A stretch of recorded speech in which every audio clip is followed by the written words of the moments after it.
肩膀宽一点点，脚尖朝正前方。那今天会提醒大家，我们会常用到一个字叫做膝盖的位置。膝盖的位置分成内、中、外。内的意思是在脚跟的内侧，所以你的膝盖间的距离就会比脚跟还要小。然后中的话，你的膝盖间的距离会跟脚跟的距离会是一样大的，所以看起来小腿是垂直地板。那第三个位置叫做外，外的话，膝盖之间的距离就会比脚跟的距离还要开，小腿看起来是斜外的。好，所以我们今天会讲到这个膝盖的位置，我分成内、中跟外。OK， 好，那我们回来讲基本上下。一开始呢，双手放在大腿的中段，然后屁股是做掀盖子。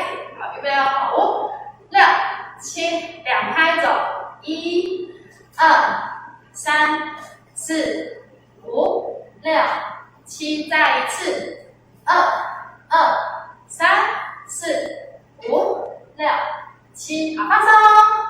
所以我们在做盖子的时候，膝盖的位置会是外；掀盖子的时候，膝盖的位置会是在内。好，然后我们接下来看一下侧面。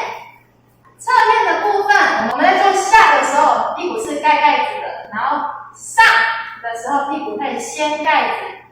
那我们要记得，膝盖往后推的时候，尽量推到脚跟的后面。好，最后一个拉起，走，1、2、3、4、5、6、7，可以看一下后面，数拍5、6、7，往下1、2、3、4、5、6、7，2、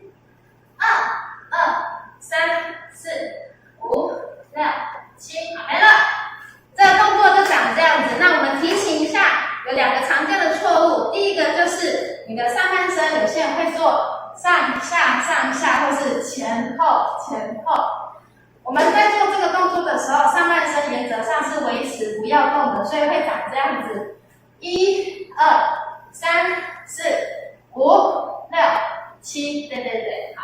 然后第二个常见的错误是会动到肋骨，所以有些人会变这样子，这看起来就是这样。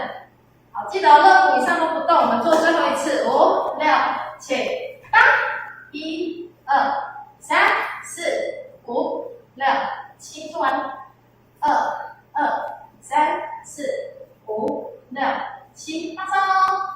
这个动作就叫做基本上下。你学会了吗？